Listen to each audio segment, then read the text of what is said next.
शासन प्रभावक शतक सिंह, शतक वीर, सुविशाल गच्छाधिपति पूज्यपाद आचार्य देवेश श्री दौलत सागर सुरीश्वर जी महाराजा के जन्म शताब्दी महोत्सव के उपलक्ष्य में श्रवण कीजिए विराग क्रांति वाणी का हृदय भेदी धारदार प्रवचन। जिन शासन जिंदाबाद। क्रांतिकारी प्रवचनकार श्री शत्रुंजय महातीर्थ सेवक, कत्ल खानों के जाहिर विरोधक, लाखों पशुओं के रक्षक, मिशन हिंसा मुक्त पालिताना के मार्गदर्शक, श्वेतांबर मूर्ति पूजक तपोगच्छीय सुविशाल सागर समुदाय के गौरव, पूज्य पन्यास प्रवर श्री विराग सागर जी महाराज। इतो न किंचित परतो न किंचित यतो यतो यातु ततो न किंचित विचार पश्यन्तु जगन्न किंचित तत्वं नमस्कार मृते न किंचित। बोलो श्रीमान भगवान महावीर स्वामी भगवान की जय। बोलो जिन शासन देव की जय। बोलो पूज्यपाद वर्तमान गच्छाधिपति आचार्य दौलत सागर सुरेश्वर जी महाराज की जय। पुण्यवंत, आज जिस श्लोक के ऊपर आज हम स्वाध्याय करने जा रहे हैं, इतो न किंचित परतो न किंचित यतो यतो यातु ततो न किंचित विचार पश्यन्तु जगन्न किंचित तत्वम नमस्कार मृते न किंचित। मैं इधर भी गया उधर भी गया, मैं जहां भी गया बस सिर्फ मुझे दुख ही दुख मुझे प्राप्त हुआ है। कहीं पर भी मुझे सुख नहीं मिला, कहीं शांति नहीं मिली, कहीं समाधि नहीं मिली। हर जगह पर मैं जहां जगह वहां सिर्फ समस्या ही समस्या है। घर में भी समस्या, दुकान में समस्या, कहीं बाहर गांव गया वहां समस्या, जहां गया वहां समस्या, कहीं समाज में आया तो समाज में भी समस्या, संघ में भी समस्या, शासन में भी समस्या, देश में समस्या, पूरे विश्व में समस्या। हर जगह पर देखो तकलीफ ही तकलीफ है। तभी तो किसी शायर ने लिखा है कि दुख ही दुख ज्यादा है जग में, सुख के क्षण तो अल्प है। दुख ही दुख ज्यादा है जग में और सुख के क्षण तो अल्प है। और सो आंसू पर एक हंसी यह विधना का संकल्प है। उस अनजान खिलाड़ी का तो बहुत निठुर खिलवाड़ है। और विधना के बस इसी खेल में यह मिट्टी भी लाचार है, यह मिट्टी भी लाचार है। आज हम सब सभी लाचार बन चुके हैं। आज हमारे देखो सब इतने कितने भी बड़े शक्तिशाली क्यों ना हो, कितने बुद्धिशाली क्यों ना हो, कितने धनवान क्यों ना हो आप, लेकिन फिर भी आज कुदरत के सामने या फिर इस कोरोना के सामने हम अपने आप को लाचार महसूस कर रहे हैं। किसी का कुछ भी नहीं चल रहा, सब अपने चुपचाप अपने घरों में कैद बैठे हुए हैं। जहां जहां लॉकडाउन खुल चुका है वहां भी भय का वातावरण तो निश्चित रूप से है, कहीं मुझे हो न जाए। अरे एक बिल्डिंग में, एक सोसाइटी में कोरोना का केस भी आ जाता है ना तो हम थर थर थर थर थर कांपने लगते हैं। नींद में भी हमें कोरोना खाने आता है। ऐसी स्थिति के अंदर क्या करेंगे आप? डर डर कर जीना नहीं। साधक वो होता है, श्रावक वो होता है जेना हइये श्री नवकार इन्हें शुक करशे संसार।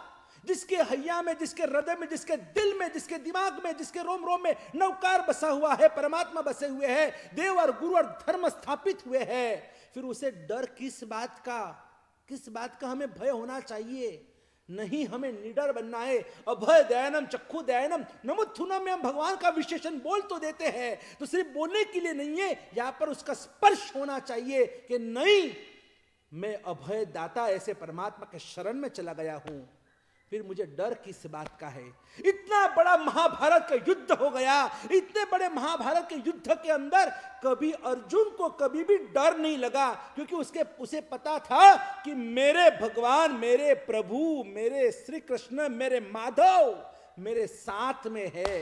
वो मीरा को पता था कि नहीं, मुझे किसी का डर रखने की जरूरत नहीं है। और मीरा को जब झेर का प्याला दिया गया तब मीरा निडर होकर और कृष्ण कन्हैया का गुणगान गाते गाते, नाम लेते लेते, जपते जपते वो झेर का कटोरा भी गट गट गट पी गई। और वो झेर भी क्या बन गया? विष अमृत ही परिणमे। वो झेर भी अमृत बन गया और मीरा अमर हो गई। आज भी मीरा अमर हो गई। वो सुलसा भगवान महावीर का नाम लेते लेते सुलसा अमर हो गई। वो चंदना अमर हो गई। वो गुरु गौतम स्वामी अमर हो गए। इन सभी महानुभावों को, इन सभी महापुरुषों को, मां सतियों को देखते हैं कैसे उनका जीवन, कितने कष्ट उनके जीवन में आ गए, कितनी तकलीफों का सामना करना पड़ा। महासती सीता के ऊपर भी और नगर जनों ने उनके ऊपर भी एक ऐसा झूठा आल दे दिया। हाँ, उनको भी क्रिटिसाइज कर दिया, ये तो पता नहीं रावण के यहाँ रहकर आई हुई सीता है। तो सीता जी को भी अग्नि परीक्षा देनी पड़ी। और तो भी देखो, जैन रामायण के मुताबिक वही भगवान राम का स्मरण करते करते, प्रभु को याद करते करते, नमस्कार महामंत्र का स्मरण करते करते वो अग्नि परीक्षा में से भी सीता निकल गई।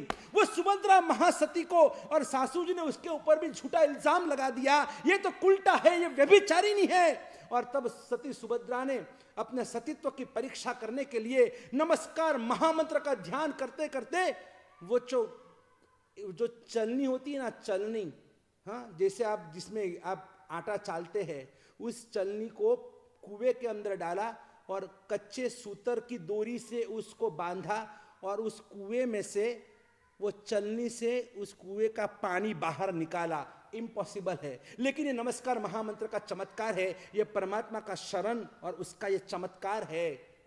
जेना है ये श्री नवकार इन्हें शुकर्षे संसार। अमर कुमार को मारने के लिए आग के अंदर उस राजा की आज्ञा से और उनके जो सेवक थे, उन सेवकों ने उसको आग के अंदर डाल दिया। तो अग्नि का भी, नमस्कार महामंत्र के प्रभाव से अग्नि का भी सिंहासन बन गया। शूली के ऊपर चढ़ा दिया उस सुदर्शन श्रेष्ठी पुत्र को, लेकिन फिर भी नमस्कार महामंत्र के प्रभाव से देखो वो शूली का भी सिंहासन सुवर्ण सिंहासन बन गया, चमत्कार हो गया। वो जलता हुआ नाग था, नाग, और उस नाग को भी है ना, जब भगवान पार्श्वनाथ ने सेवक द्वारा नवकार सुनाया और नवकार सुनते ही वो नाग मरकर जो दुर्गति में जाने वाला था ना, और वो नाग मरकर और धर्मेंद्र नागराज बने, जो भगवान पार्श्वनाथ के भक्त देव के रूप में आज सब हर भक्त के हृदय में प्रसिद्ध है। भगवान पार्श्वनाथ का जाप करने से पहले हम उनका भी नाम लेते हैं।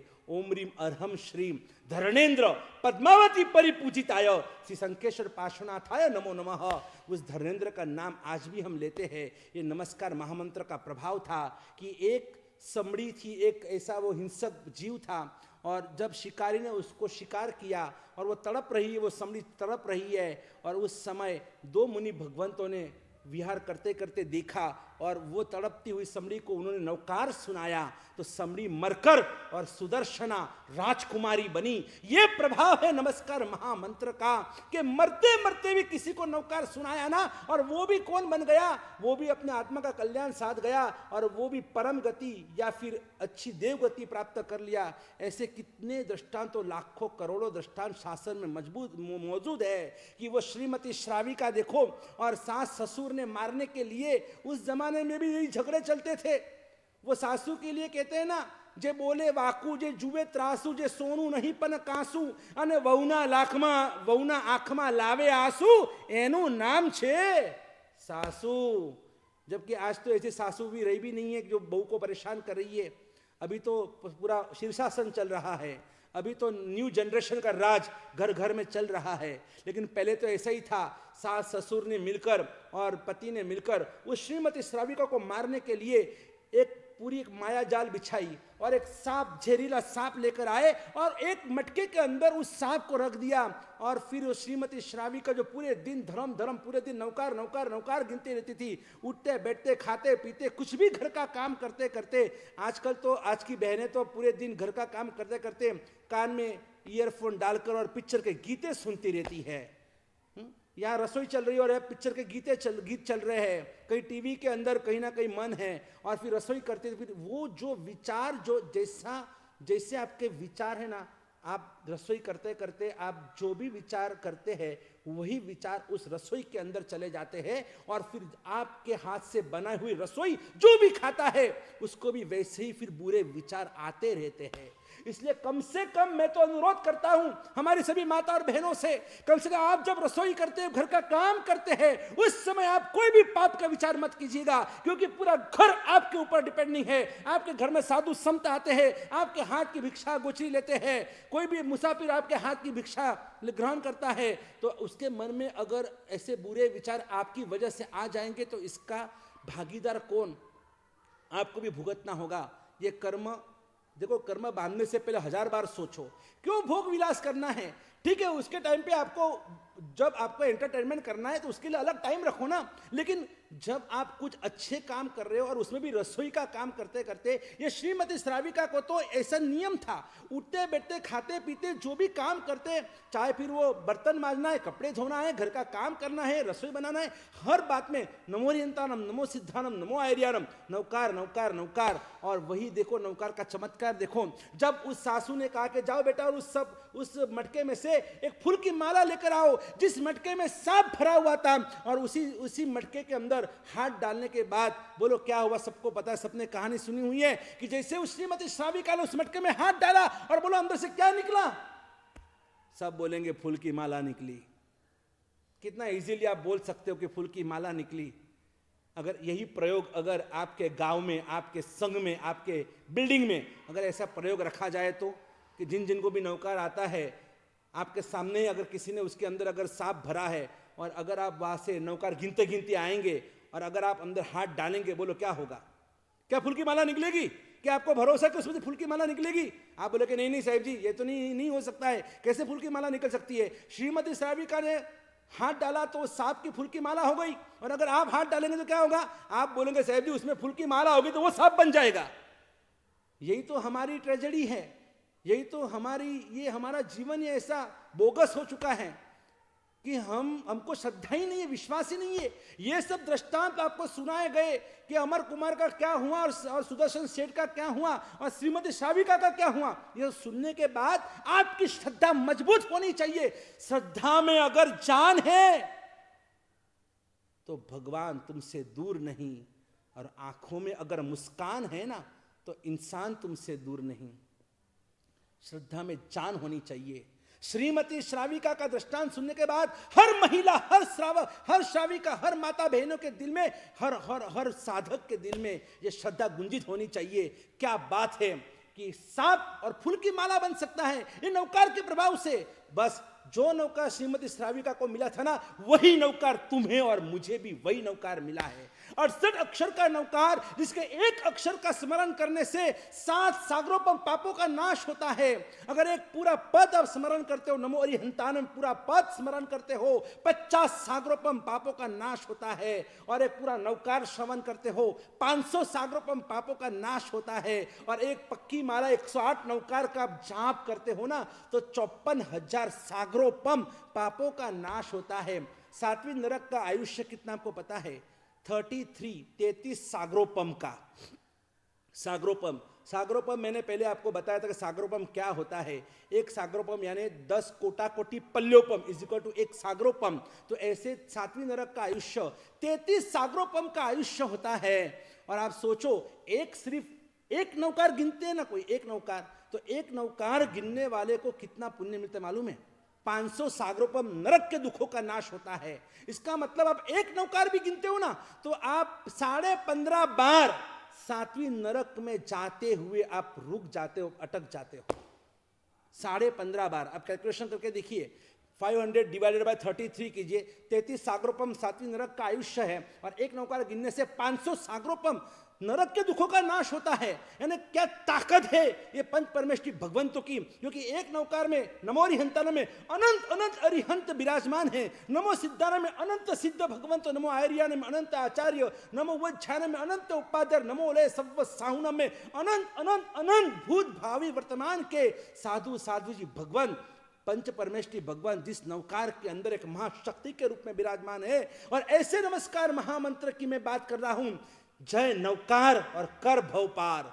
ऐसी श्रद्धा जगाओ नौकार के प्रति कि ऐसा महामंगलकारी नौकार पंचमहासुत स्कंद के रूप में मिला हुआ ये नौकार आज हमें बचाने वाला यही नौकार है। चाहे कितनी भी बड़ी तकलीफ क्यों ना आ जाए जिंदगी में, कभी बाकी सब भूल जाओ, लेकिन नौकार को कभी भूलने की चेष्टा भी मत करना, कभी सोचना भी मत, क्योंकि उसके बिना ना तो कभी किसी का उद्धार हुआ है ना कभी किसी का उद्धार होने वाला है। एक नौकार गिनने से 2,65,000 पल्योपम देव आयुष्य का बंद होता है। सिर्फ एक नौकार गिनने में देर कितनी लगती है? 10 सेकंड 15 सेकंड कितनी देर लगती है, लेकिन ये छोटा सा किया हुआ धर्म देखो आप, और 2,65,000 पल्योपम देव आयुष्य का बंद होता है। और जब आप पूरी नौकार वाले 108 नौकार गिनते हैं ना, उससे 2 करोड़ और 68 लाख पल्योपम देव आयुष्य का बंध होता है। पूज्यपाद कलिकाल सर्वने भगवान आचार्य हेमचंद्राचार्य महाराजा ने योग शास्त्र नाम का ग्रंथ बनाया और इस ग्रंथ के 8वें प्रकाश में लिखा हुआ है कि अगर कोई कमलबद्ध कमल के आकार में अगर कोई 108 नवकार का जाप करता है तो उससे एक उपवास का पुण्य मिलता है। 16 अक्षर का जो मंत्र है अरिहंत सिद्ध आयर्य उवज्झाय और साहू, ये जो 16 अक्षर का जो मंत्र है ये अगर आप 200 बार आप रिपीट करते हैं, अरिहंत सिद्ध आयर्य उवज्झाय साहू, अरिहंत सिद्ध आयर्य उवज्झाय साहू, इस तरह से आप 200 बार रिपीट करते हैं तो आपको एक उपवास का पुण्य मिलता है। 6 अक्षर का मंत्र अरिहंत और सिद्ध, बस ये 2 अरिहंत सिद्ध अरिहंत सिद्ध अरिहंत सिद्ध, ये अगर आप 300 बार स्मरण करते हैं तो एक उपवास का पुण्य मिलता है। सिर्फ अरिहंत ये 4 अक्षर का जो मंत्र है अरिहंत अरिहंत अरिहंत अरिहंत अरिहंत अरिहंत, बस आप अरिहंत करते जाओ, आप 400 बार इसका स्मरण कीजिए, आपको एक उपवास का पुण्य मिलता है। अरे आप उतना भी नहीं बोल सकते हैं ना तो आप सिर्फ अरिहंत का जो अ है ओनली अ का 500 बार स्मरण करो। ये अ भी क्या, ये अरिहंत का अ होना चाहिए, अमिताभ का अ नहीं, समझ लेना आप बराबर। जब हम राग द्वेष से हमको पर होना है, एक अरिहंत का अ और अ 500 बार आप बोलते हैं ना, उसमें भी ताकत है, आपको एक उपवास का पुण्य दिला दे। ये ऐसा महाचमत्कारी नमस्कार महामंत्र है, कितनी गरिमा गाए इस नमस्कार महामंत्र की। ये जो भी हमारे 5 इंद्रिय जो है ना, कान में ये जो कान की तकलीफ है, किसी को भी कान की तकलीफ है उसने अरिहंत का जाप करना चाहिए। आंखों की तकलीफ है सिद्ध का स्मरण करना चाहिए। नाक में तकलीफ है आचार्य भगवंतों का ध्यान और उनका जाप करना चाहिए। जबान में कोई भी तकलीफ है आपको बोलने करने में या कोई भी जात की आपकी जीभ की कोई भी तकलीफ हो, जिह्वा की तकलीफ हो तो आपको नमो वज्झानम पद की आराधना करनी चाहिए। और अगर आपको स्पर्श जो स्पर्शनेंद्रिय है शरीर में कहीं पर भी आपको कहीं पर भी तकलीफ हो तो आप हाथ घुमाते घुमाते, तेल लगाते, मर्दन करते, दवाई लगाते, क्रीम लगाते, जो भी कुछ आप करते हो उसमें नमोले सव्व साहुनम का जाप करते करते अगर आप दवाई करते हैं तो आपके वो सब दुख दर्द चले जाते हैं। क्रोध को मिटाने के लिए नमोले सव्व साहुनम की आराधना करो। अभिमान को मिटाने के लिए नमो वज्झानम पद की आराधना। माया प्रपंच को मिटाने के लिए नमो आयर्यानम पद की आराधना। और लोभ संज्ञा को दूर करने के लिए नमो सिद्धानम की आराधना। और अगर मोह वासनाओं को दूर करना है तो नमो अरिहंतानम की आराधना करो। और ऐसे आराधना करते करते देखो जीवन में क्या परिवर्तन आता है, क्या चमत्कार आते हैं, क्या चमत्कार होते हैं। आप कभी भी दुखी नहीं बन पाओगे, ना आप दुखी बनेंगे ना आपके आसपास कोई दुखी बनेगा। इसलिए हमेशा बस मारे मन एकज श्री नवकार, एकज श्री नवकार, बस मेरे मन में एक ही नवकार है और इस नवकार को गुंजित करो। नवकार का रनकार और देखो, नवकार का टंकार देखो और देखो क्या चमत्कार होता है। और अब धीरे धीरे धीरे हम आगे बढ़ रहे हैं इस प्रवचनों के माध्यम से।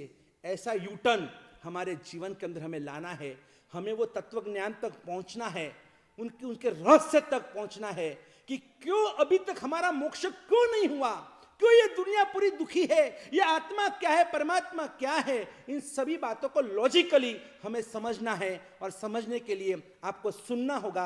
आप सुनेंगे तो ही आप समझ पाएंगे और समझ पाएंगे तो जीवन में उतार पाएंगे। और इसीलिए शृणोति इति श्रावकः, जो सुनता है वही श्रावक वही श्राविका कहलाते हैं। आप सुनते रहिए, आलतू फालतू बहुत कुछ सुनते रहते हैं, उससे अच्छा है कुछ ऐसा सुनो कि जिससे आपको लाभ हो और आपके द्वारा पूरे विश्व को लाभ हो। इसी मंगल भावना के साथ जय गिरिराज, जय आदिनाथ, जय गुरुदेव।